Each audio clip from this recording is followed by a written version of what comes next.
ये बात है 5 दिसंबर 1945 की दोपहर के 2:10 पर यूएस नेवी के 5 टॉर्पीडो बॉम्बर विमान जो हैं वो टेक ऑफ करते हैं फ्लोरिडा से। एंड इस उड़ान को कहा जाता है फ्लाइट 19। ये जो है उनकी 3 घंटे लंबी रूटीन ट्रेनिंग मिशन का एक पार्ट था एंड जो वो रेगुलर बेसिस पे करते थे। इस फ्लाइट के अंदर 14 क्रू मेंबर्स थे with a very experience leader. तो वो जो है ईस्ट की तरफ को फ्लाई करते हैं ताकि वो वापस चक्कर लगाकर फ्लोरिडा आ सकें। सब कुछ स्टार्टिंग में बहुत अच्छा जा रहा होता है, बट अचानक से 2 घंटे बाद उनके स्क्वाड लीडर जो है रिपोर्ट करते हैं कि उनके कंपस में प्रॉब्लम आ रही है, जहाँ तक कि उनके बैकअप कंपस जो है वो भी चल नहीं रहे। तो वो सिग्नल्स भेजकर अपने बाकी आसपास की फ्लाइट से भी पूछते हैं, बट किसी के कंपस चल नहीं रहे होते। यहाँ तक कि उनके कुछ इक्विपमेंट्स भी वर्क करना बंद कर देते हैं। तो जो लीडर है वो रेडियो ट्रांसमिशन में ये कहते हैं, Both my compasses are out and I'm trying to find Fort Lauderdale, Florida. I'm over land but it's broken. I'm sure I'm in the Keys but I don't know how far down and I don't know how to get to Fort Lauderdale. अब time भी around 4:56 PM के around हो चुका था and मौसम भी बिगड़ने लगा था। लीडर को लगा कि वो गल्फ ऑफ मैक्सिको के अराउंड पहुंच चुके हैं एंड उन्हें अब ईस्ट लेना चाहिए फ्लोरिडा पहुंचने के लिए। बट वहीं उनके क्रू मेंबर्स को लग रहा था कि वो ऑलरेडी ही ईस्ट में है एंड उन्हें वेस्ट जाना चाहिए फ्लोरिडा पहुंचने के लिए। तो वहीं की एक रेडियो ट्रांसमिशन जो है, एक बात जो है वो सामने आई, जो कि ये रही, Damn it, if we could just fly west, we would get home. Head west, damn it. उसके बाद जो है दिन ढलने लगा एंड अराउंड 7:04 PM पे जो है लास्ट ट्रांसमिशन हमें ये सुनाई दी। All planes close up tight. We'll have to ditch unless landfall. We all go down together. ये जो है लास्ट ट्रांसमिशन इसलिए थी बिकॉज इस इंसिडेंट के बाद पांचों के पांचों प्लेन जो हैं वो गायब हो गए एंड उनका आज तक पता नहीं चला। वहीं पर कुछ दिन बाद ही search and rescue mariner aircraft जो है वो टेक ऑफ किया इसको ढूंढने के लिए विथ 13 पीपल, बट वो उसे ढूंढने गया एंड वो खुद भी गायब हो गया, उसका भी अता पता नहीं चला। बाद में उसके भी 10 दिन बाद एक बहुत बड़ा सर्च ऑपरेशन किया गया जो कि बहुत बड़ा था उस टाइम पर। ना ही वहाँ पर कोई उन्हें इंसान मिला और ना ही कोई भी एयरक्राफ्ट का पुर्जा उस एरिया के अराउंड में। एंड सरप्राइजिंगली वो जो एरिया है आज के टाइम पर बर्म्यूडा ट्रायंगल के नाम से जाना जाता है। अब बात की जाए ये बर्म्यूडा ट्रायंगल जो है लाई कहाँ पे करता है, तो ये फ्लोरिडा ऊपर नॉर्थ में बर्म्यूडा एंड नीचे बॉटम में पोर्टो रिको के सेंटर की तरफ एक ट्रायंगल बनाता है, उसमें लाई करता है जिसे बर्म्यूडा ट्रायंगल कहा जाता है। इसका एरिया जो है वो 5 लाख स्क्वायर माइल से भी ज़्यादा है। इस जगह पर जो है 100 से भी ज़्यादा एयरक्राफ्ट और शिप्स वगैरह जो है गायब हुई हैं एंड बहुत सी मिस्ट्री रिलेटेड स्टोरीज जो हैं इस प्लेस को लेके है। उनमें से हम कुछ स्टोरीज कवर करेंगे एंड उसके बाद मैं आपको साइंटिफिक रीजंस बताऊंगा कि ये क्यों हुआ, कैसे हुआ एंड क्या रीज़न है कि बर्म्यूडा ट्रायंगल में इतना सब कुछ हो रहा है। एक इंसिडेंट हमने कवर कर लिया जैसे जो फ्लाइट 19 का इंसिडेंट हुआ था। एंड अगर बात की जाए एक और इंसिडेंट की तो अराउंड 1492 में जो है क्रिस्टोफर कोलंबस जब अपनी खोज करने निकले थे तो उन्होंने ये नोट किया कि उनका भी कंपास जो है इसी जगह पर आके स्टॉप हो गया था एंड उन्होंने रात को एक अजीब सी चीज़ देखी। उन्होंने आसमान में रोशनी देखी, लाइक आग का गोला देखा जो पानी की तरफ आ रहा था। यही नहीं, एक और इंसिडेंट है यूएसएस साइक्लोप्स के साथ जो कि एक यूएस का बहुत बड़ा कंटेनर शिप हुआ करता था जो ट्रूप्स और कोल ट्रांसपोर्ट किया करता था।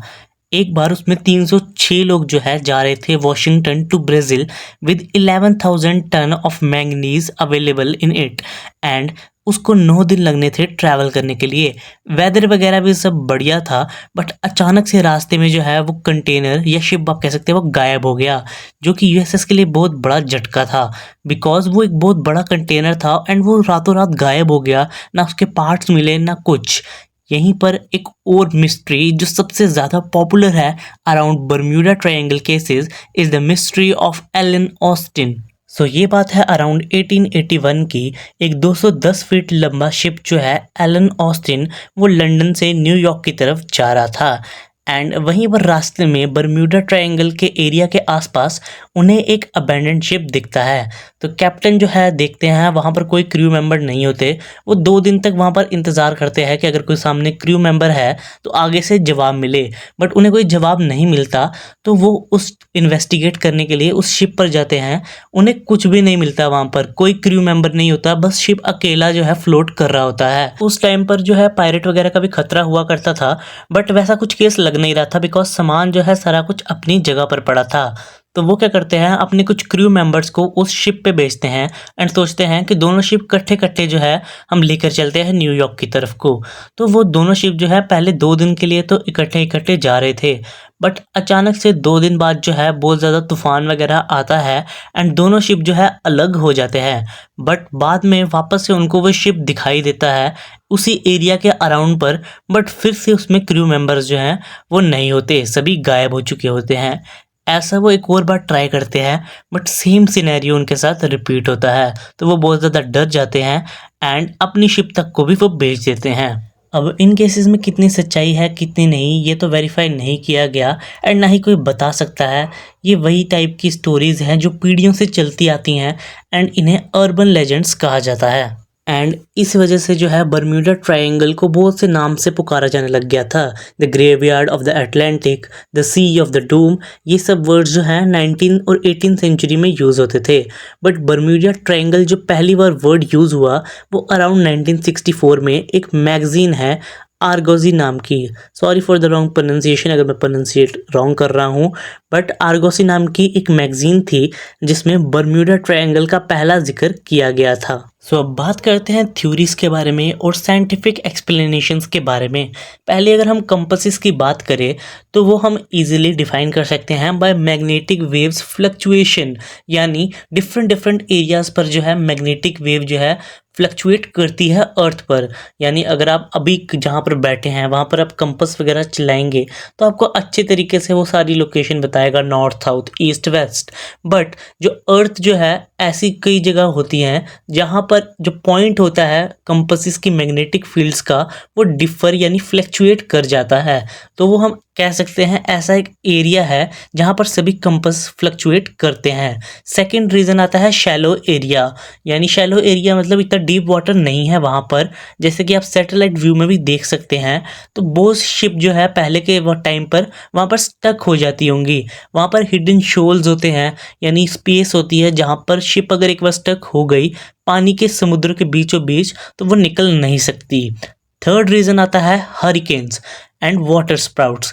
हरिकेन्स जो है मैक्सिमम जो है उस एरिया में होते हैं, उसी वजह से जो है सबसे ज़्यादा वहाँ पर केसेस हमें देखने को मिलते हैं। अगर वर्ल्ड में हरिकेन्स देखा जाए तो सबसे ज़्यादा होते हैं चाइना में, फिर यूएस में एंड फिर क्यूबा में। यूएसए में जो है सबसे ज़्यादा फ्लोरिडा में जो इसी एरिया में आता है एंड क्यूबा जो है वो भी इसी एरिया में आता है। तो थर्ड रीज़न ये हो गया कि हरिकेन्स बहुत ज़्यादा हैं, तो उस वजह से बहुत ज़्यादा हमें देखने को मिलती है ऐसी चीज़ें कि वहाँ पर प्लेन गायब हो गया या वहाँ पर शिप गायब हो गई, ऐसी चीज़ें बहुत सी देखने को मिलती हैं। फोर्थ एक्सप्लेनेशन की बात की जाए तो वो है मीथेन हाइड्रेट्स की। मीथेन हाइड्रेट्स हम कह सकते हैं मड वोल्केनोस की तरह होते हैं जैसे कि आपको दिख रहे हैं स्क्रीन पर। तो इनसे क्या होता है, डेंसिटी जो है कम हो जाती है जिससे शिप की बुएंसी जो है वो घट जाती है और वो सिंक होने लगती है। ये एक उसी तरीके का केस हो गया कि अगर हम पानी में नमक डालेंगे तो आप जो है उसमें फ्लोट करने लगेंगे बिकॉज उसकी डेंसिटी बढ़ जाएगी। बट वहीं अगर डेंसिटी घट जाएगी तो चीज़ जो है उसमें सिंक होने लगेगी। तो अचानक से जब मीथेन के बबल्स जो हैं ऊपर की तरफ आते हैं तो वो किसी भी शिप को एग्जैक्टली सिंक कर सकते हैं उसी टाइम पर बिना किसी वार्निंग के। इसका कोई डायरेक्ट एविडेंस तो नहीं है बट एक कुछ एक्सपेरिमेंट्स हैं जो साइंटिस्ट ने किए थे। हमने खुद इमेजिनेशन बना लिया है कि बर्म्यूडा ट्रायंगल ऐसा है, यहाँ जाएंगे तो प्लेन गायब हो जाएगा, यहाँ जाएंगे तो शिप गायब हो जाएगी। बट अगर हम ओशन का ऐसे टोटल देखा जाए तो पूरे ओशन में उतने ही केसेस होते हैं अलग अलग एरियाज में जितना कि बर्म्यूडा ट्रायंगल में होते हैं। यहाँ तक कि रिपोर्ट्स जो है ये भी कहती हैं कि वो बर्म्यूडा ट्रायंगल को मानते ही नहीं है बिकॉज उतने ही similar amount of cases Bermuda Triangle में होते हैं जितने सिमिलर अमाउंट ऑफ केसेस बाकी पूरे ओशन में होते हैं। बस हाइलाइट्स जो हैं वो बर्म्यूडा ट्रायंगल के आते हैं, जैसे कि मैंने आपको बताया अर्बन लेजेंड्स की वजह से। एंड ये जो है बहुत ज़्यादा बिजी एरिया है आप कह सकते हैं, बिकॉज बहुत से शिप्स जाते हैं यहाँ से, बहुत से जो है प्लेन जाते हैं, बहुत सा सामान ट्रांसपोर्ट होता है, तो उस वजह से भी है केसेस बढ़ जाते हैं। बिकॉज जितने ज़्यादा एरिया में लोग जाएंगे उतने ज़्यादा केसेस होंगे और उतनी वो जगह हाईलाइट होगी।